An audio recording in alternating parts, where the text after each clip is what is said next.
Olá, bem-vindos a mais um episódio do nosso podcast Dois Não Pode. Eu sou Juliana Mansur e tô aqui junto com Augusto Pinto, meu pai. E hoje falaremos do quê? Epa, um livro que eu amo, gente. Chama-se O Poder do Agora. Um livrinho porcarinha de 100 e poucas páginas que eu tentei passar como lição de casa para a família inteira. Ninguém leu. Ninguém aderiu, mas eu continuo achando um dos melhores livros que eu li na minha vida. O nome do autor é Eckhart Tolle. E esse livrinho de menos de 200 páginas, ele fala de uma coisa que para mim é mágica, né? Que é a mágica do tempo. A gente tenta definir tempo como uma coisa que escorre, como uma estrada que flui. Mas eu não vou adiantar nosso bate-papo aqui, mas vocês vão ver ao longo da nossa conversa que o tempo é uma coisa muito mais complexa do que isso, né? E se a gente não entende o que significa o tempo, a gente não aproveita o tempo, a gente desperdiça o tempo. Então, o poder do agora é essencialmente sobre viver o agora para aproveitar melhor o tempo. Quer começar o debate, Ju? Quero. Chuta uma aí. Chuta a primeira pergunta. O que é o tempo? Você me pegou de surpresa agora. Eu não esperava essa pergunta traiçoeira. Mas é assim, gente, o tempo... Eu vou perguntar para vocês, se eu disser o momento que você está vivendo, o momento presente, mede o presente, dá para medir o presente? Não dá. Passou já, no que você mediu já passou. Mas não é o segundo, não é o milissegundo, não é nada. Entendeu? O presente é um ser, não é um estar. Então ele não é mensurável. O tempo tem que ser mensurável. Tem que ser mensurável em minutos, segundos, horas, meses, anos, etc. Então, se o tempo tem que ser mensurável e o presente não pode ser mensurável, por decorrência, a gente conclui que o tempo está relacionado a passado e futuro. Só que, se eu perguntar para você, o passado existe? Não, o passado já acabou. Ele existiu. Ele existiu. O futuro existe? Não, o futuro existirá. Talvez existirá. Talvez existirá. Logo, o tempo não existe. É uma coisa assim que é meio complicado, meio louca de explicar. Abstrata. Mas a verdade é que se o tempo é uma coisa mensurável e ele só mede passado e futuro, o tempo é uma referência para nós humanos podermos evoluir na estrada da vida. É uma métrica só, né? É uma medida. É uma métrica. Então, por que isso é importante? Porque o que mais nos aflige na nossa vida, o que mais nos causa ansiedade, preocupações, é o tempo. Se olhar, todas as dores da vida estão relacionadas ou a alguma preocupação com relação ao futuro, ou uma frustração com relação ao passado que você não consegue engolir, ou uma coisa incrível que aconteceu, saudosismo. Que você quer continuar vivendo uma coisa que já não é mais possível, né? Entendeu? Então esse é mais ou menos o tema que nós vamos discutir aqui. E eu acho muito comum ver pessoas vivendo muito no passado ou muito no futuro. No passado, das duas formas, né? Ou em saudade, principalmente conforme a pessoa vai envelhecendo, ou algumas fases da vida passam, a pessoa fica presa naquela fase que ela acredita que foi a mais incrível da vida dela, e ela deixa de construir o agora, que pode superar aquilo, né? Porque tá preso lá atrás. Ou fica preso numa frustração e não anda para frente. Mas né? posso te falar, vou colocar um outro conceito aqui que é polêmico para burro. Muita gente fala, esse cara tá louco, né? Que é o seguinte, o agora não tem sinal, nem de mais nem de menos. Ele não é nem bom nem ruim, porque para você falar que alguma coisa é boa ou ruim, você tem que ter um decorrer. Percebe o que eu estou falando? Nada é ruim. Tô tentando. Nada é ruim no instante. Você pode falar, para esse café que eu estou tomando, não é mentira, mas se fosse café ser bom, eu teria que dar um golão, já degustar. Não dá. O instante que é o presente, que você é, que você não está, ele não tem sabor. Ele apenas é perfeito, é você, é teu infinito. Isso é o presente. O presente é infinito. Passado e futuro não são infinitos, né? Então, é difícil essa matéria, pessoal. Pois é, por isso que eu disse que o tempo se relaciona com a forma também, entendeu? Porque quando você fala em decorrer tempo, você começa a poder medir coisas. Esse é o mundo da forma. que é o mundo do estar, não é o mundo do ser. Pessoal, Esse é o tema do já livrinho. bugaram? Vão bugar daqui a pouco? Porque eu já fiquei na estrada. Não, vai tá Vamos aterrissar para o pessoal. Então, agora eu vou mandar para você. O passado e o presente não importam? Importam, porque se você não tem uma meta de passado e futuro, uma meta de futuro, você não constrói o presente. Então, o futuro, aquilo que você pelo menos estabelece como um objetivo, ele vai, o seu presente você tem que construir o presente para chegar no futuro. Então é importante que a gente tenha uma meta, mas que a gente não vive. Mas a meta não é o futuro. Percebe? Não, a meta é a meta. A meta é a meta. Ou seja, falar, eu quero fincar uma bandeirinha no topo do Everest. Essa é uma meta. O futuro é subir a montanha. Os vários passinhos. Você pode chegar na meta no futuro? Pode. Você pode não chegar na meta. Ou pode não chegar, porque muitas coisas mudam, mas você tem que ter um objetivo. Mas meta não tem nada a ver com tempo, nem com passado e com futuro. Meta é meta. Ai, gente, tá mais bugado agora. Esse programa vai ser divertido. Então, eu vou te fazer uma pergunta. Vai. O que é o agora para você? Passou. Não. Como sensação, como sentimento. O agora para... Perdão, gente. Imagina. O agora para mim é o que a própria palavra diz. Um presente que eu tô ganhando. E eu nunca mais vou viver, não importa o que aconteça, eu nunca mais vou viver a hora tal, do minuto tal, do segundo tal, do dia de hoje. Então ele é um presente que está me sendo dado. E a gente desperdiça muito desse presente, né? Então eu acho que se fosse definir o agora, seria o agora não é apenas o presente, mas é um presente que a gente recebe a todo instante. Vou bugar de novo. Ai, buga. Imagina o seguinte, a vida é um rio. E o agora é aquele rio passando na tua frente. Se você voltar daqui 1 minuto, daqui 30 segundos, não é o mesmo rio, é outro rio. É outro rio. Já outro passou rio. agora. Agora é isso. Essa primeira resposta que eu dei é, você falou que eu agora? Eu falei, passou. Não, eu sei. Eu digo, para você tentar explicar, porque na verdade esses termos metafísicos não foram feitos para serem explicados. Isso que nós estamos falando aqui é metafísica. Então, mas então vamos aterrissar. Como a gente faz para viver o agora?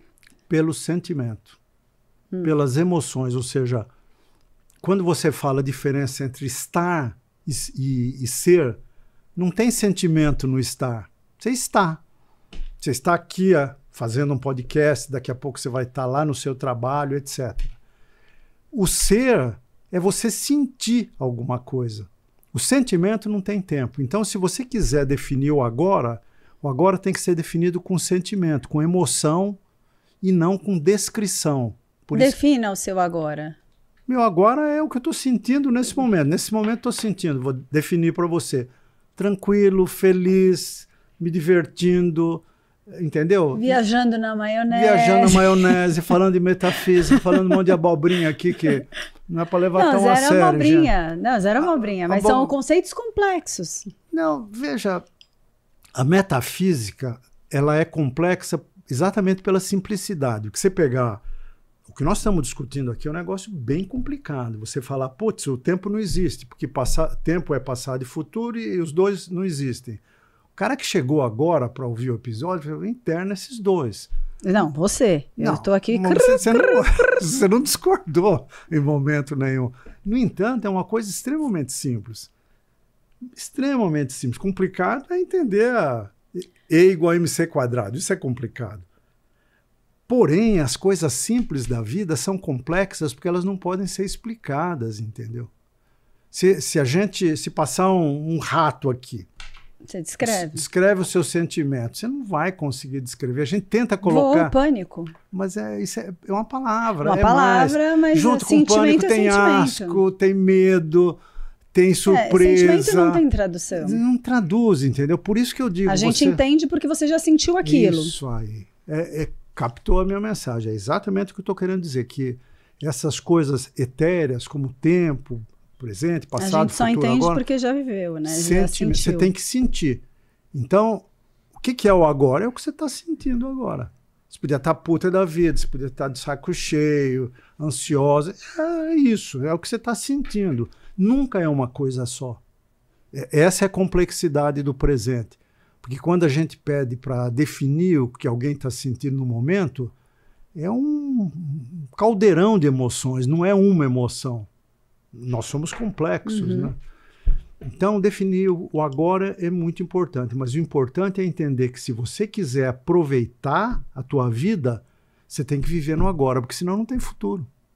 Exato, você está Você fica idealizando coisas, e se não fizer nada agora, você não vai construir um futuro. Entendeu? Mas então qual a importância do passado no nosso presente? Referência. Boa, ruim? Não, referência. É a sua escola, é o sua enciclopédia, sua raiz. É sua estrada. Quer dizer, você quando pega uma estrada, você tem que saber quanto você já andou do caminho e quanto falta andar do caminho. Para onde você quer chegar. Supostamente, porque na estrada também você pode bater o carro e não chegar no destino. Então, passado e futuro são referências. Como é que você desenha uma meta sem passado? Pensa comigo. Dá para desenhar uma meta se você tiver passado uma folha em branco? Difícil. Porque a gente não tem, ninguém é uma folha em branco, a meta está relacionada a coisas que você quer fazer que você não fez ainda. Não fez ainda, passado. Ou já fez e quer fazer diferente. Ou já fez e quer fazer diferente. Passado. Ou já fez e quer fazer de novo. Referência. Então, passado e futuro são referências, sem as quais a gente não... Imagina se falar, um ponto. O agora é um ponto. Defina um ponto. Viva num ponto. Não dá, né? Não. Então, o que você faz? Você faz uma linha reta. A vida é uma linha reta. Só que, na verdade, o viver são pontos que a gente não consegue definir porque isso é metafísico. Entendi. Mais ou menos, mas tá bom. Né, pessoal? Então tá, esse foi mais um episódio. Agora, esqueci o que eu ia perguntar. Tô bugada. Se quiser, quer que eu pergunte para você? Não, porque eu não vou saber a resposta. Vamos ver. Quando a gente fala em presente, passado e futuro, a gente está relacionando muito desse tema com o pensamento. Porque não existe nem passado, nem futuro fora do mundo da mente. Você concorda? Para você lembrar do passado ou para projetar o futuro, você tem que pensar. Você mergulhou na tua mente. A tua mente não é o teu ser. O teu ser é uma outra coisa. O teu ser é infinito, é perfeito, é aquilo que você nasceu e que um dia você vai morrer com ele. O teu estar é a mente, que é a tua situação de vida, o que você está vivendo nesse momento. A mente, frequentemente, nos joga uma armadilha que é o pensamento obsessivo. Tudo que a gente sofre é por pensar obsessivamente sobre o passado ou projetar o futuro e obsessivamente também, coisas que eu quero. Vou fazer uma viagem e amanhã eu tenho que embarcar, passaporte, mala. Você entra num pensamento. Eu não tenho essa mente obsessiva. Eu tenho uma mente muito acelerada, então ela pensa muitas coisas ao mesmo tempo. Mas ela não é obsessiva no looping. Tá bom, mas 99,9% da humanidade, eu inclusive, pensamos obsessivamente. Você fica fazendo uma lista de que você não pode esquecer e aí volta para o começo da lista e fica repensando? Mas eu tenho toque, né? Quer dizer, o toquento não entra nessa lista porque já é uma exceção. Não, mas você fica repensando mesmo os bullet points, assim? Voltando no assunto? Você quer ver uma coisa que eu faço? Que vergonha de contar. Agora vai. Eu penso tudo que eu vou falar. Não aqui, aqui não, né? Aqui não dá, porque senão o programa não rolaria. Mas eu vou conversar com uma pessoa sobre alguma coisa, eu penso, eu faço o roteiro do que eu vou falar na minha cabeça. Daí chega lá, é tudo diferente. Aí que eu chego lá, eu falo diferente, mas eu penso antes. Isso é pensamento obsessivo, porque é totalmente... Você faz aqueles diálogos, eu já fiz isso, que você fala o que você vai falar e você tem a resposta, você pensa a resposta da pessoa. Daí você e aí você já pensa, que nem o xadrez, que joga 3 jogadas para frente. Isso é obsessivo. Não, já fiz isso. Mas eu acho que todo mundo já fez em algum momento, isso, né? Isso tira teu sono, isso tira a tua objetividade, isso tira você do presente. Faço pouco, mas já fiz. Isso rouba você do presente. Você estava lá numa boa, no presente, mindfulness total, vivendo aqui Até porque agora. Aquela pessoa não vai responder sua resposta mental e a conversa vai ser completamente diferente. Mas como é que você lida com pensamentos circulares, desses que ficam voltando e voltando? Eu acho que tem que criar umas táticas, né? Mas é difícil enganar a mente. Sugira para os nossos... Eu acho que você tem que tirar ouvintes. O foco do pensamento circular. Vai traduzir a letra de uma música, ouve uma música e tenta traduzir, vai ler um texto. O texto eu acho que é difícil também, porque se você está num pensamento obsessivo, você vai continuar no pensamento, vai ler o texto, não vai saber nada que foi lido, né? Mas eu acho que uma coisa que te faça usar o raciocínio, lógico, vai fazer uma conta, vai traduzir uma música de outra língua, que te faz ter que escutar aquilo com atenção para que você entenda, vai cantar.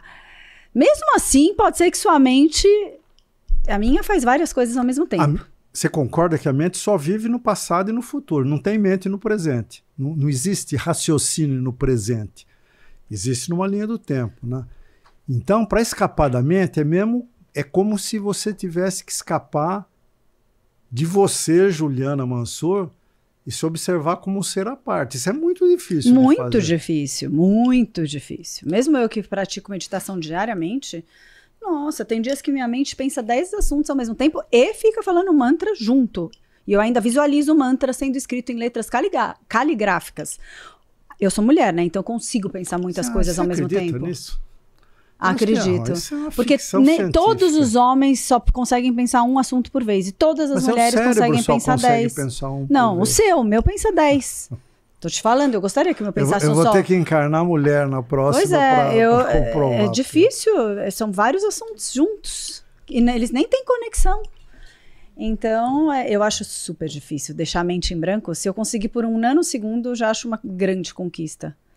Porque eu acho que a mente nunca fica em branco. Pelo menos eu não me lembro na minha vida ter sem pensamento, eu falo. Não quando você sai, você consegue observar o seu pensamento. É isso. Mas mesmo isso é extremamente difícil. Extremamente. Porque quando você observa o pensamento, ele te captura. Você já começa a querer mandar nele. Você começa a querer mandar. Quando você quer alguma coisa, você já está na mente. Porque o ser não quer nada, só o estar que quer, entendeu? Então é um dilema danado. Isso os budistas, eles chamam de iluminação. Ou seja... Transcendência, né? Que é uma coisa que você já está além do seu corpo, além da sua mente, além do tempo e do espaço.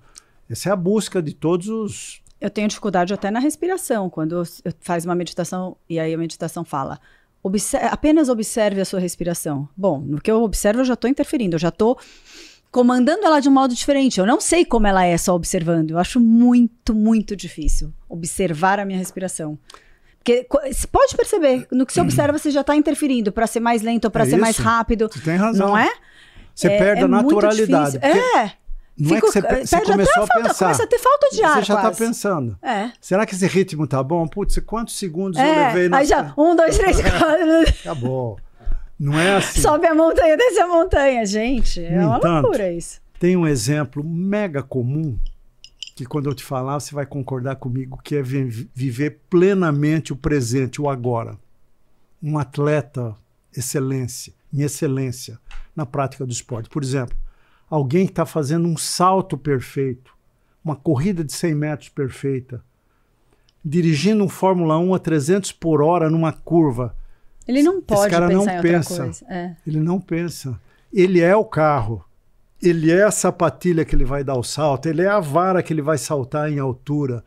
Entendeu? Naquele momento... Sabe a história do arqueiro Zen? Eu vou começar a viajar aqui. Mas... Nossa, já leu sobre o arqueiro Zen, não, né? Nunca li sobre o arqueiro Zen. O arqueiro Zen, ele treina tanto, olhando, até que um dia ele fala, pode pôr uma venda nos meus olhos. E ele acerta o alvo com a mesma perfeição, porque ele virou o alvo. Ele se torna o alvo. Ele virou a seta. Um atleta, ele vira aquilo que ele está fazendo. Aí ele deixa de estar atleta, ele passa a ser um atleta performando no ápice. E como a gente faz isso não sendo atleta? Eu acho que a gente pode imitar os atletas. Como é que eles conseguem fazer isso? Treinar. Então, mas aí eles vão treinar para o salto. Você vai treinar para o quê? Depende do que você faz. Mais viagem? Nossa, menos era melhor. Hoje nós gravamos um outro programa, você lembra? Faz tempo. Sobre... mas enfim, eu falei desse livrinho aqui do Eckhart Tolle que nós estamos discutindo. Eu vou falar de um outro livro maravilhoso que eu li há 500 anos, mas continua um best-seller. Chama-se O Zen e a Arte de Manutenção de Motocicletas. Já ouviu essa história? Eu já contei na família muitas vezes, você está esquecidinho. Não lembro. A história é a seguinte, é um cara que separa da mulher, o motociclista, ele pega o filho adolescente e fala, filho, vamos passear de motocicleta, uma road trip. Americano, então ele vai de Nova York até Los Angeles de moto com o filho, sozinho os dois. Uma viagem de descoberta entre pai e filho, né? E aí ele percebe que ele não se preparou para essa viagem. Por quê? Porque a moto quebra. E ele não é um mecânico de moto. Então, quando a moto quebra, ele para naqueles acampamentos de motoqueiro e fica olhando os caras que sabem fazer manutenção, aprendendo com os outros. Tem gente que ajuda ele, vai aprendendo a fazer a manutenção da moto. Aprende a trocar o pneu furado, consertar aquela corrente que fica frouxa, enfim, fazer a manutenção básica. E aquilo intriga muito, porque depois de um certo tempo ele começa a conversar com o filho e fazer manutenção sem pensar. Ele fala, pô, mas isso aqui é meio zen, né? Então, quando ele chega de volta em casa, ele pega o carro dele, ele provoca um problema no carro. Ele cria um problema no carro e leva para 3 mecânicos ótimos e observa os caras chegarem a um diagnóstico. Cada um chega no diagnóstico, o mesmo diagnóstico, por caminhos completamente diferentes. Aí ele pergunta para o mecânico 1, 2 e 3 como ele chegou no diagnóstico do problema. Nenhum sabe explicar. O cara fala, pô, mas cheguei aqui com um problema seríssimo, o carro não está funcionando, você em 2 minutinhos você chegou no problema, o problema é esse aqui, como? Cara, eu não sei te dizer, isso aqui eu vivo isso dia e noite. Esse cara, ele está praticando o aqui e agora, entendeu? Como você pratica? Sem ser o cara, sem ser o atleta, você é Augusto. É o exemplo de um cara. Não, eu quero um exemplo seu. O motociclista somos nós, é um cara comum. Então, o que você faz na prática? A única forma é você fazer uma coisa muitas e muitas e muitas vezes até que aquilo vire Mas aí natural. você vai ter uma coisa da sua vida que você está vivendo nessa plenitude. Você não pensa para fazer café, para mastigar comida, para respirar, para um monte de coisa que para você parece, pô, isso é natural da vida. Tudo é natural da vida. Mas a mesma facilidade que a gente tem para respirar sem pensar, para beber água sem pensar, a gente tem que ter para tudo. Isso é treinamento. Como é que um zen budista consegue ficar lá um dia inteiro meditando? Prática, prática, prática. O cara dedica uma vida a isso. Nós vamos dedicar uma vida para viver no agora? Claro que não.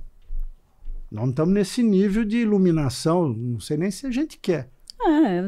Eu acho bacana você ter lembranças boas do passado. Eu acho que ele não pode te prender só. Não, mas cuidado. Eu acho bacana. Você viver no presente cria muito mais lembranças do que você tentar viver no passado ou no futuro. Não é tentar viver, mas eu acho bacana você ter memórias. Claro, mas nada da mesma forma que isso. Eu acho bacana você ter desejos futuros. A questão, Ju, é o uso que você faz do passado. Você pode fazer veja, o tempo, como você falou, você me perguntou, eu respondi, é uma referência. A referência é uma coisa inútil na sua vida? Não falei zero. isso. O uso da caixa de ferramentas é que pode ser inútil. Você pode pegar uma arma, que é uma ferramenta para se defender ou para matar alguém e roubar. Percebe? O tempo é a mesma coisa, é uma arma. Se você fizer mau uso do tempo, você vai gerar obsessão com o futuro, ansiedade, depressão, um monte de coisa. Suicídio, tudo isso é causado pelo tempo. Mas se você usar o tempo como uma referência positiva para a sua vida, uma referência de aprendizado, para você melhorar sempre, não repetir os mesmos erros, ter recordações maravilhosas, pô, um de nós aqui vai morrer antes do outro. É da vida, é duro, mas é inevitável. Eu gostaria de deixar uma memória afetiva legal para você e com certeza vice-versa. Isso é tempo, não é maravilhoso? Claro. Você fala, pô, meu pai morreu, meu filho morreu, mas eu tenho uma lembrança linda daquilo. Isso é um passado afetivo positivo. Você não fica preso naquilo. Você não fica preso naquilo. Se você não deixar... O ficar preso seria, eu não consigo viver agora porque eu sinto uma saudade que eu não consigo fazer mais nada. Aí você está preso naquilo e... Meio que você deu a resposta, percebe? Ou seja, a forma de você viver no piloto automático agora é você não se deixar aprisionar pelo passado e pelo futuro. Você reconhecer a importância de passado e futuro, mas não viver em função deles. Até porque o futuro pode te frustrar, né? Ele não necessariamente ele vai ser, nunca ele é exatamente como você idealiza. Mas não deveria, Ju. Não deveria frustrar. Não, nunca, em circunstâncias então, eu acho que não frustra se você não tiver expectativa. Se tem um objetivo sabendo que o seu caminho pode ter entradas no meio, pode ter modificações e que talvez o seu objetivo também mude, né? Agora, se você estabelecer uma obsessão de que eu quero aquilo, pode ser que você se frustre. E eu acho que é a mesma coisa, o passado e o futuro. Você tem que ter, mas ele não pode ser... Eu acho que você falou que a gente tem que ter metas na vida e eu concordo 100%. Sem meta você vive aleatoriamente. A deriva. Viver a deriva não é bom. O rio da vida te leva a algum lugar, sempre. Mas ninguém vai decidir, o mundo vai decidir por você. Isso não é bom. Então a gente tem que ter metas, mas a gente não pode ser obsessivo com as metas. Não, e tem que ter flexibilidade. Você não pode ser muito rigoroso com a meta. Por exemplo, no amor, quando a gente nossos bons tempos, no meu, muito mais atrás do que os seus, a gente idealizava pessoas, idealizava amores, paixões. Aí quando você chegava pertinho, você falou, pô, mas é isso? Não, não é isso que eu... Eu acho que tem pessoas que, inclusive, se apaixonam por personagens que elas criam. Exatamente. Hoje em dia, ainda que o relacionamento é muito online, acho que mais ainda, começa online, eu acho que a pessoa idealiza uma coisa e aí a hora que ela conhece, vem aquele... Difícil, porque a pessoa cria uma ideia daquilo e não é. Isso a gente faz para tudo, não é só para pessoas, né? Você idealiza o emprego dos sonhos, a profissão dos sonhos, o filho perfeito, o marido perfeito. E nunca vai ser, pode ser melhor. Pode ser melhor. Pode ser melhor do seu... Ou pode ser igual ao nosso futuro. É bom como é. Percebe? Porque também essa rotulagem, de novo, é o mundo da forma. Você não rotula o presente, não dá para rotular, mas você rotula o futuro e rotula o passado. Tudo que é rótulo não é bom. E eu acho que também, às vezes não é como a gente imaginou, mas muitas vezes é como tem que ser, né? Sempre eu acho que vem pra gente aquilo que a gente precisa para aprender, para se desenvolver. Então, sempre tá tudo certo, né? A gente tem que daí escolher o que fazer com aquilo que a gente está recebendo naquele momento. Vamos pegar esse afluente que eu acho que é interessante, que não tem tanto a ver com a questão de tempo, de passado, presente e futuro, mas a questão de o quanto nós somos donos da nossa vida. Você falou um negócio aí que eu assino embaixo, que é tudo que acontece para nós é o que tem que acontecer, é o que a gente precisa viver, são as lições que a gente precisa aprender, é o estágio que nós estamos no nosso caminho evolutivo, Exato. Qualquer que seja a tua visão espiritual de vida, né? Agora, isso significa que a gente não tem poder nenhum sobre o nosso viver, sobre o nosso roteiro? A gente tem muito poder. Então, conta um pouco. A gente tem as escolhas, isso ninguém tira de você. Eu acho assim, muitas coisas na nossa vida a gente conduz, escolhe. E aí no meio do caminho tem acontecimentos que fogem do nosso alcance. Mas sempre, em todos os acontecimentos que fogem do nosso alcance, a sua escolha de como viver aquilo ninguém tira. E essa é a sua escolha mais importante. Como você vai passar pelas adversidades ou até pelos momentos bons, porque você também pode passar pelos momentos bons sem perceber. Atropelada. Sem perceber. Ele pode passar quando você ficou no passado, já era, e você não percebeu.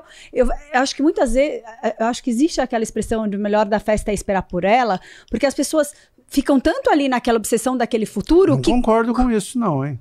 Não, eu também não concordo, mas o que eu quero dizer é assim, as pessoas elas ficam tanto sonhando aquele sonho, vivendo aquele sonho antecipadamente, que quando ele chega, parece que não aproveita. Chegou, passou, parece que o tempo que você ficou idealizando foi tão grande que ele foi maior e mais proveitoso do que o evento em si. Você perde um pouco a proporção. E eu acho que legal sonhar, legal planejar, mas não esquece hoje, porque hoje não vai existir mais. A gente falou aqui que tempo... é uma armadilha que a gente pode usar como uma caixa de ferramenta a nosso favor ou uma coisa que vai ser perniciosa, né? As expectativas também, você não acha? Quer dizer, com certeza. Porque a gente confunde um pouco meta com expectativa. Meta é uma coisa, meta é a bandeirinha que a gente imaginou no topo do Everest que eu quero subir. Expectativa de, nossa, vai ser maravilhoso, eu vou chegar lá no cume, eu vou ver o céu azul incrível, nossa, eu vou chegar... Isso é expectativa. A expectativa, eu acho que ela atrapalha o A atingimento expectativa da atrapalha. meta. É ela que te frustra, não é a meta. E é ela que te frustra, né? Como a gente lida com expectativas? Porque o mundo vive de expectativas. É difícil, concorda? né? É muito fácil falar, não tenha expectativa. Você não tem expectativa com seus filhos, por exemplo? Não mente para mim. Não minto pra você. Eu tenho expectativa que eles sejam bons de índole, eu tenho expectativa que eles sejam felizes, eu tenho expectativa que eles conquistem as coisas que eles desejam, mas eu não tenho expectativa que ele seja tal coisa. Você não rotula a tua Eu não tenho expectativa que seja empresário, que seja músico, que seja médico, que seja advogado. Eu tenho expectativa que seja feliz. Isso é legal o que você falou, hein, pessoal? Presta atenção. Eu acho que... É não rotular a expectativa. A expectativa tem que ser neutra, ela tem que ter um... Porque senão eu vou colocar ali um desejo que é meu, não é dele. Perfeito. Né? Não é... Você vai, eu quero que ele seja médico. Eu quero. Então, eu acho que não funciona. Agora, falando em tempo, uma pergunta capciosa. Não é capciosa, mas uma pergunta... A gente vai... Os anos vão passando, aí o tempo enquanto tempo. E a gente, cada dia que passa, certeza absoluta, eu tenho um dia menos da minha vida, que eu não sei se ela vai ser 50, 60, 70, 100 anos. Você acha que a gente fica com uma... emergência, eu preciso viver isso porque eu tenho pouco tempo? O FOMO fica mais apressado? Não, eu ouço ele falando, sem brincadeira, há uns 20 anos, que agora eu só tenho mais 3 trocas de carro, ele já trocou 50. Há 20 anos eu ouço você falar que você tem mais 5 trocas de carro, mais 4 trocas de carro. Conforme vai passando o tempo, você sente que você vai ficando com um senso de emergência de usar o seu tempo antes que ele se esvá? Não sei se emergência é o termo, mas um aumento da vontade de viver a vida, né? Porque acho que você mencionou hoje, quando a gente vinha para cá, que tudo que a gente tem em excesso, você não valoriza, né? Vira uma falta. Você para de perceber, você não percebe. Você tem 20 anos... Você não valoriza o tempo. Porque você tem excesso. Você tem a vida toda. Você não valoriza o amor, porque pode ser, se não der certo, eu troco, e assim sucessivamente. Quando você tem 50, 60, você etc, fala, já não tem, já passou pelo menos metade. Então, isso você pode ver de novo com uma lente cor-de-rosa ou com uma lente escura. A lente escura tem menos tempo de vida. A outra lente eu aprendi a aproveitar esses momentos que eu tenho muito melhor do que quando eu tinha 20. E que eu desperdiçava absurdamente. Vou fazer uma analogia aqui, um chefe de cozinha. Quando ele é cozinheiro, ele desperdiça uma enormidade de sabores, porque ele não sabe combinar os aromas, os temperos, os ingredientes. Quando ele já está velho e passou uma vida cozinhando, ele consegue fazer uma comida incrível com ovo, sal e omelete. Dizem que é o prato teste de um chefe, né? O cara que vai escolher um chefe para cozinha, faz omelete para mim. Até está num filme que a gente famoso aí. É isso. Então a gente passa a aproveitar mais as coisas mínimas da vida que a gente nem via, não é nem que desperdiçava, nem tomava conhecimento. Porque tinha em abundância. Por exemplo, família. Com certeza, não é que a valorização, mas o desfrute que a gente tem da família quando você tem 20 anos e o desfrute que você tem com 50, com 40, com 60, é muito maior à medida que a vida se encaminha para uma transição. Pela minha crença, eu não acredito em fim aqui, para uma transição. Mas como você não sabe o que tem depois da transição, você tende a querer aproveitar ao máximo. Então, esse é o lado bom. Agora, o lado ruim é você criar ansiedade, você querer, sabe, fazer tudo correndo. Não é do meu perfil. Eu quero muito fazer as coisas, mas não me apresso. Mas é exatamente isso que você falou. Quando a gente tem abundância, a gente desperdiça, né? Então, a gente não percebe. A gente não percebe.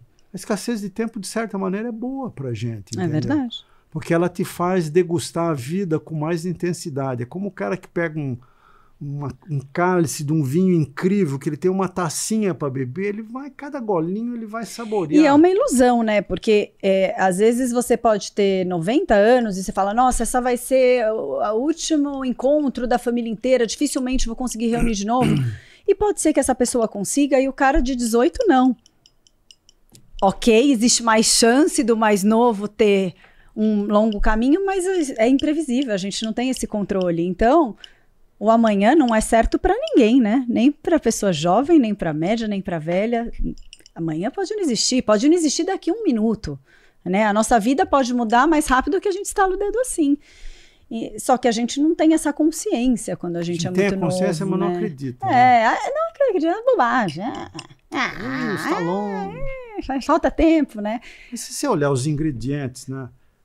Um jovem ele tem muito tempo, ele tem muita saúde e ele tem pouca sabedoria, tem pouco dinheiro. Legal? Então o que ele tem que fazer? Ele tem que usar esses 2 ingredientes abundantes. Tempo e juventude. Borne, balada, fazer tudo que ele sonha e pode fazer naquele momento. Passou, idade adulta, vai casar, ter filhos e tal. Estou pulando uma etapa aqui que é o jovem adulto, tá? Aqui você ainda tem bastante tempo, se acrescentou a sabedoria que faltava no jovenzinho, você já tem algum dinheiro, e assim a vida vai evoluindo. Em cada momento desse, você vive em função dos ingredientes que você tem em maior profusão. Então, quando você chega na última fase da vida, o ingrediente tempo tem pouquinho. E é interessante isso porque... Mas sabedoria... Tem sobrando. E é interessante isso porque quando você tem, por exemplo, criança pequena, filho pequeno, tudo é muito intenso, né? É muito trabalhoso emocionalmente, é uma fase muito nova, e aí você tá vendo aquela fase, aí falam pra você, em 2 meses tudo melhora, tudo muda, e você fala, 2 meses não dá pra aguentar 2 meses. E outro dia eu li uma frase que eu achei muito interessante, quando você tem filho, filhos menores, né, os dias são longos, mas os anos são curtos.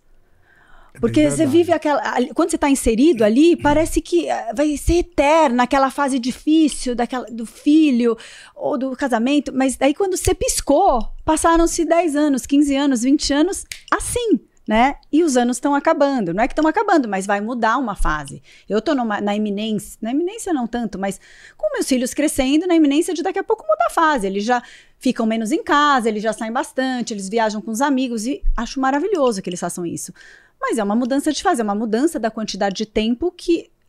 O quão importante eu sou no tempo deles, né? E eles no seu tempo. Eles no meu são sempre importantes, mas... Não, mas eles, na verdade, eles afetam mais o seu tempo. Você não afeta o tempo deles, eles afetam o seu tempo. Eles afetam, porque eles são prioridade, né? Então, aí vamos aprofundar mais a questão metafísica. Outro aspecto metafísico do tempo é que o tempo só tem sentido se houver um observador. E sem o observador, o tempo, que é uma referência, ele não existe. Logo, o observador influi no nosso tempo. Não somos nós que influímos, são as outras pessoas. Porque se a gente não tivesse referência, se você fosse um eremita morando sozinho no mundo, tempo sem referência descaracteriza, né? Para chegar na seguinte pergunta. O quanto a influência das pessoas à sua volta te dá uma sensação de velocidade no tempo? Eu acho que bastante. Que é mais ou menos o que você falou, mas não é só, são só os filhos. Não, só, mas é que eles são um exemplo que eu consigo colocar em prática com mais facilidade para as pessoas entenderem o que eu quero falar. Mas quando eu tinha meus filhos pequenos, eu sempre exemplifico com eles, né? Eu viajava com os meus filhos, mas eu também fazia muitas viagens com meu marido, que ainda faço. Mas hoje, essa balança se inverteu. Se eu tiver que fazer uma viagem só, vai ser com eles. Porque eu tenho pouco tempo para fazer isso com eles. Pode ser que eu tenha 30 anos, mas assim, normalmente eles vão seguir o rumo deles, a vida deles, os amigos deles. E quantos réveillons será que eu tenho com os meus 2 filhos ali? Então, a gente dá prioridade para isso, porque depois eu posso viajar só eu e meu marido. Mas, ao mesmo tempo, a gente nunca pode montar em cima dessas pessoas, né? Depositar felicidade em cima deles, não é isso. Mas eu quero aproveitar enquanto eu ainda tenho esse tempo. Quando eu não tiver, não é que eu vou ser infeliz, não é que eu não vou curtir a outra fase. Mas eu acho que eu tenho mais tempo para viver depois, eu e meu marido. Eu posso viver com meu marido agora e o depois. Com os meus filhos não vai ser bem assim. Pode ser que sim, pode ser que não. Pode ser que eles vão viver para a vida deles, pode ser que eles vão morar em outro país, pode ser que eles casem com uma pessoa que não é tão família. 1000 coisas podem acontecer. Então eu priorizo o que eu posso ter agora com eles. O que eu tenho agora, eu não sei se eu vou ter amanhã, com eles ou sem eles, mas eu acho que no filho é mais fácil de exemplificar. Então eu dou prioridade para isso. Ou seja, o que gera ansiedade para a gente em relação ao tempo são as outras pessoas, não somos nós. Da mesma forma que você quer aproveitar cada minuto do tempo dos seus filhos, que passa rápido, daqui a pouco eles estão na faculdade, casam e você não aproveitou direito, lá no fim da vida, você tem a mesma expectativa com relação aos seus pais, seus avós. Claro.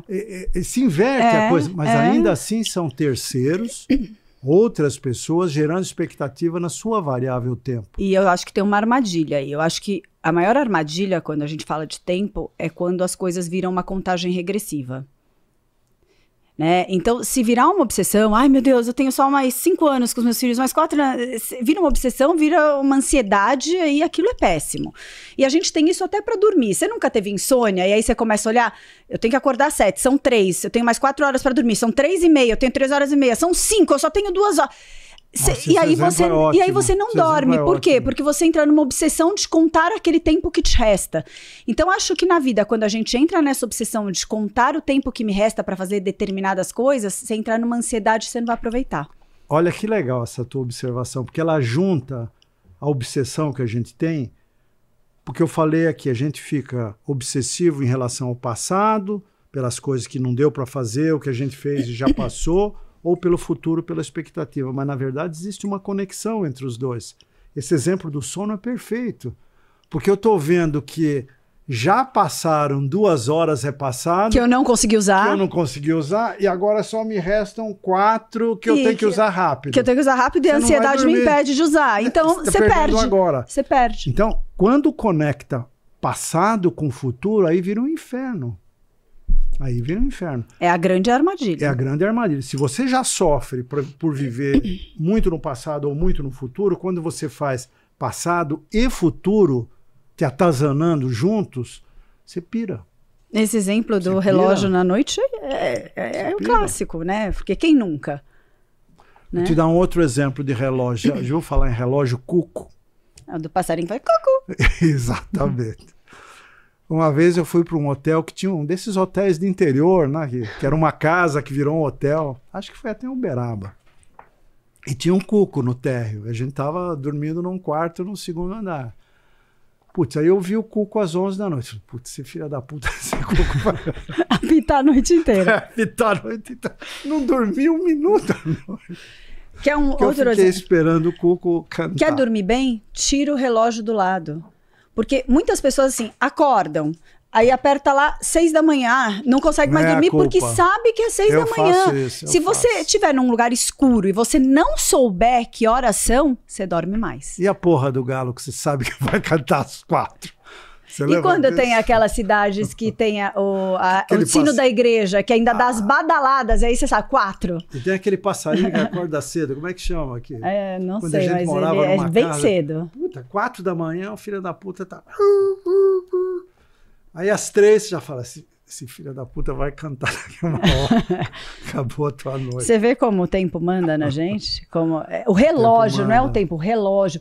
Relógio é muito maléfico. Na verdade, nós estamos falando de expectativa. Tudo isso que nós falamos aqui, esses exemplos do tempo, do cuco, do relógio, não sei o quê, é expectativa. Você criou expectativa. Criou ansiedade. A expectativa gera ansiedade, né?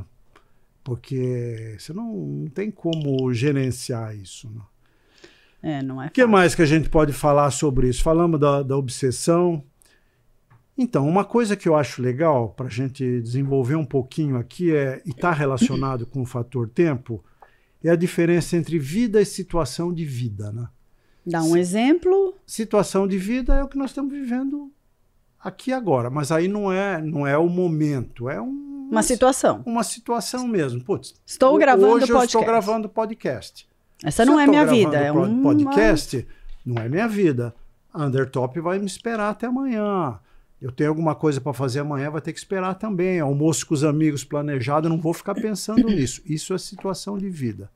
A vida é, dentro dessa situação que é, estou gravando podcast, eu estou curtindo isso que eu estou fazendo, eu estou aproveitando, eu estou me divertindo, eu estou passando alguma coisa útil, sem raciocinar, hein? Porque se a gente raciocinar, já travou. Raciocinar já virou tempo, né? Mas a gente desfrutar isso é vida. Agora, se você viver a situação de vida, você já estragou tudo. Porque você já você começa... viver no automático, você perdeu o jogo pro ralo. Ou o contrário, né? O automático é autêntico. O mais ou menos. Quando eu quero dizer automático, é aquela coisa que você não percebe. Eu vim e fiz... Não valoriza. Não percebi, não sei nem o que eu falei aqui. Não é isso. Eu entrei numa massagem, saí, não sei se ela foi boa. O que eu quero dizer, o raciocinado, putz, hoje eu vou discutir o poder do agora. Eu não li esse livro. O que é que meu pai vai falar sobre isso? Ele vem com aquelas aspirações dele de... Não precisa, entendeu? Não, eu vou lá e vou me divertir, a coisa flui e tal.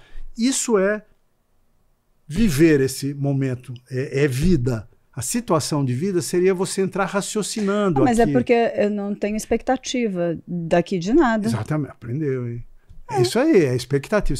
Vai ser bom, vai ser ruim. Não tem certo ou errado, não tem bom nem ruim. É bom, pra mim já é bom, eu adoro Eu acho que se a gente pudesse fazer um balanço desse episódio, tirar um aprendizado, nós dois, porque nós estamos aprendendo aqui, discutindo. Claro. Nada disso que nós estamos falando é sabedoria milenar. Nós é o nosso conversando ponto aqui de vista de coisas. Vamos enxergando coisas, aprendendo coisas. A expectativa é o inimigo, entendeu? Não é o tempo. É expectativa. É expectativa.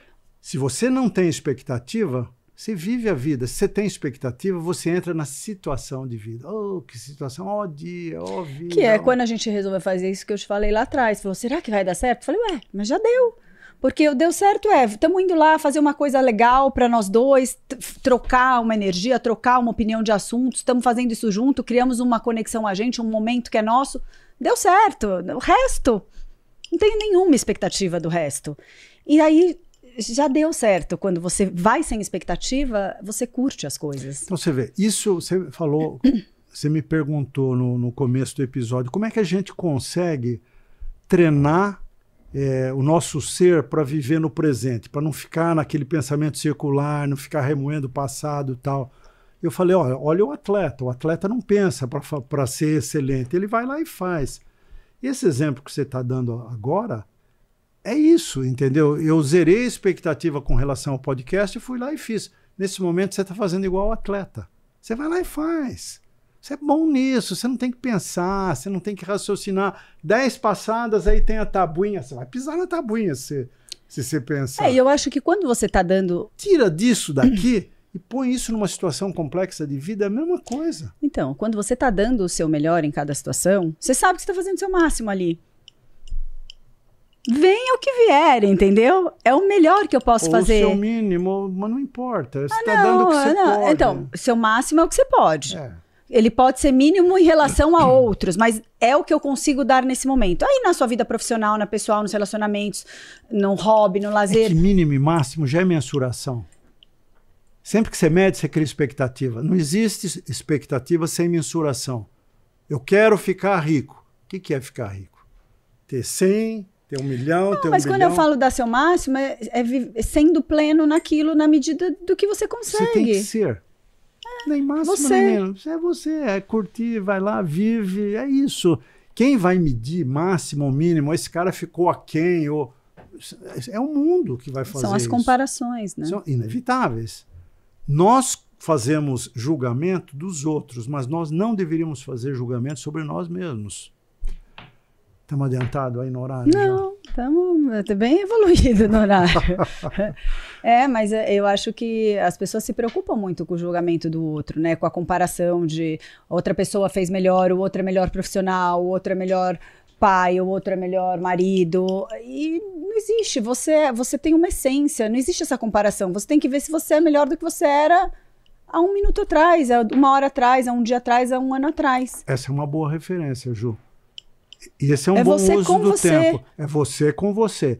Se a gente usasse a nossa caixinha de ferramenta de tempo e de espaço para a gente ser cada vez melhor em relação mesmo, a você, em relação a mim, excluindo a referência externa, porque a referência externa é o mundo do estar.